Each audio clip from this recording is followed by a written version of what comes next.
Depuis 72 heures, une photo d'un homme est repartagée sur les réseaux sociaux. Les légendes qui accompagnent sont sans équivoque.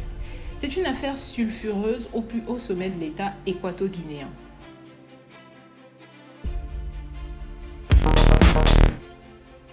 Explique un peu, explique. Le scandale sexuel qui met Internet en ébullition. L'homme est présenté comme étant Balthazar Ebang Ngoga, fils de Balthazar Ngoga et Diop, qui est le président de la commission de la CEMAC depuis le 17 mars 2023. Le président de la commission de la CEMAC serait aussi le neveu du président de la Guinée, Teodoro Obiang Nguema Bazogo. Il a notamment été pendant 12 ans ministre de l'intégration régionale. Donc, le contexte est planté. Mais on veut savoir qui est son fils. Alors, il s'appelle Balthazar Ebang Dibello. Il se dit qu'il serait un sulfureux homme d'affaires à la tête d'une dizaine d'entreprises.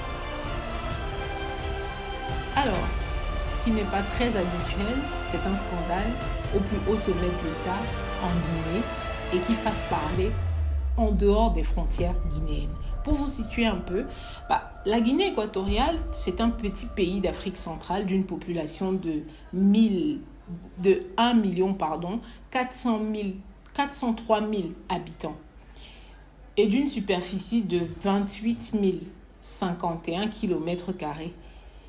Très peu de personnes, très petit pays, donc en fait les gens vivent en vase clos en Guinée équatoriale. Comment on en arrive là? Alors, le 10 avril 2024 dernier, Balthazar Ebang aurait été condamné à une peine de prison dont je retrouve très peu d'éléments sur Internet. La raison de sa condamnation, le détournement de plus d'1 milliard de francs CFA. Bon, je pense qu'il faut qu'on arrête un peu là.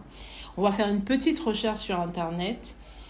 Et là, je tombe sur cet article de La Voix de l'Afrique, détournement de fonds en Guinée équatoriale, qui a falsifié la signature du président Obiang. L'article est publié en avril 2023. Est-ce qu'il y a un lien avec l'affaire Balthazar Ebang? Pas directement. Si l'on se réfère au nom cité dans l'article, il s'agit surtout de ministres. Mais quand on lit plus en détail cet article, on apprend qu'il s'agit d'un détournement de fonds publics de l'ordre de 10 milliards de francs CFA. Qu'il s'agit notamment de la création d'entreprises fictives. Est-ce que les 10 entreprises de Balthazar Ebang seraient reliées à ces entreprises fictives? Bon, même là, on ne sait pas. Au moment où a été publié l'article, toute la lumière n'a pas encore été faite sur l'enquête, notamment le nombre de personnes impliquées. Jusque-là, personne n'en parle. Tout part de la saisie de l'ordinateur et du téléphone portable de Balthazar Ebang, qui contiendrait plus de 400 vidéos à caractère intime. Ouh là là, c'est délicat. On parle de fuite de vidéos, mais une fois que les vidéos sont aux mains de la justice, comment et pourquoi se retrouvent-elles sur la toile? Sur les blogs et même sur des sites internet, l'on parle de différentes partenaires consentantes. On évoque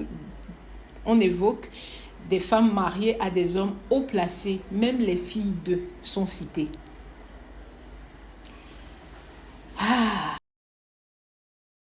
Il est légion qu'en politique, pour éliminer un adversaire, on se serve de scandale.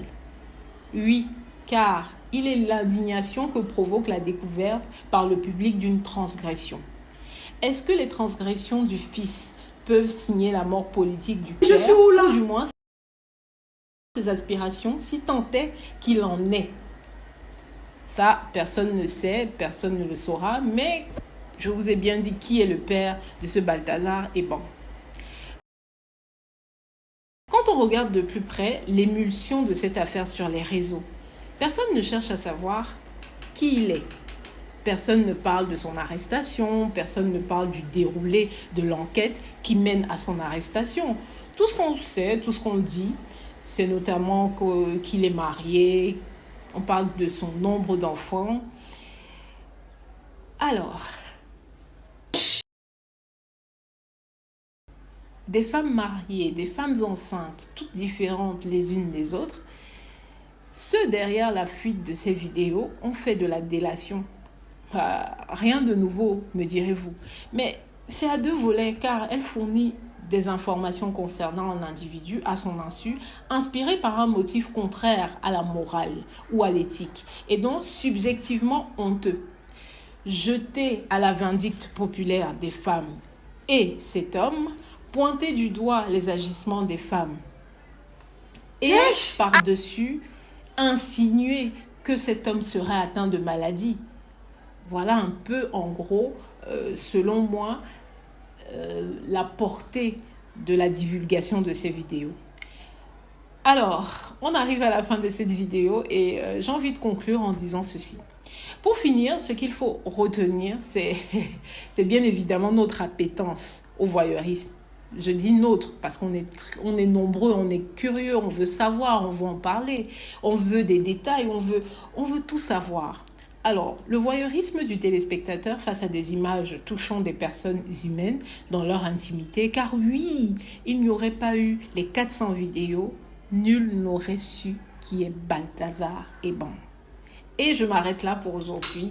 C'est un nouveau format de vidéo que j'ai bien envie de faire. J'espère que la vidéo vous aura plu et on se donne rendez-vous une prochaine fois pour un débat sulfureux.